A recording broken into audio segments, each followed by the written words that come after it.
The English we speak. From BBC Learning English. Hello and welcome to The English We Speak. With me, Fei Fei. And me, Roy. We may sound a little different. That's because we're not able to record in our normal studios during the coronavirus outbreak. There has been a lot of discussion about self-isolation and staying at home. And in this program, we have an expression to talk about the stress you may feel in that situation. That's right, Fei Fei. Today we're going to talk about cabin fever. Cabin fever is the reaction to feeling trapped or isolated in a building for too long. It can be really stressful. This expression probably comes from people being trapped and not able to leave a small wooden house known as a cabin. They may not have been able to leave due to the extreme weather conditions like a snowstorm, as these buildings are often found on mountains or hills. People can become sad, restless, and even lack concentration. They may also get food cravings, which in turn may lead to weight changes. That's right, it's a really serious thing and it can cause you to suffer from anxiety. Which is why we're going to tell you some things that experts say you can do to help you cope with cabin fever. Yes, we'll let you know right after these examples using the words cabin fever. I started to suffer from cabin fever after I was stuck at home for 2 weeks. Some scientists think that cabin fever is linked to the feeling of claustrophobia, the fear of being in closed places.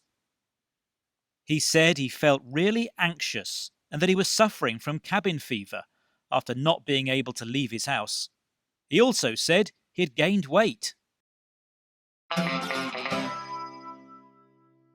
This is the English we speak from BBC Learning English, and we're talking about the expression cabin fever, which is the feeling of stress from isolation that some people experience when they stay in a building for an extended time. But apparently there are some ways you can cope if you're suffering from cabin fever.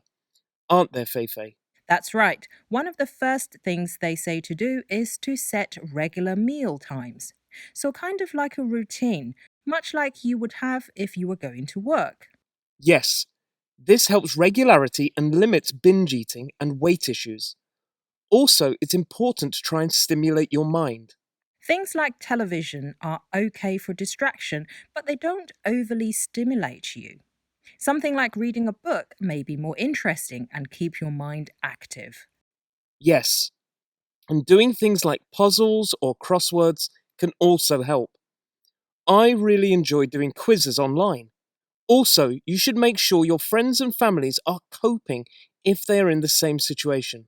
Absolutely. A phone call to someone to check on them may really help them, and you can also give them the same advice we're giving you now. Finally, it's important to set goals. Try to achieve things in your day to keep you focused. You could even make weekly goals depending on how long your isolation will be for. Hey, why not try writing a book? That's an idea. Bye, Roy. Bye. The English we speak. From BBC Learning English.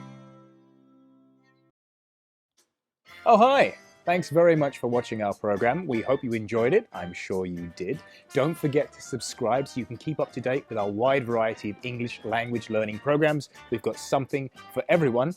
And that's it. We'll see you next time. I'm going to eat my bagel. Bye, guys.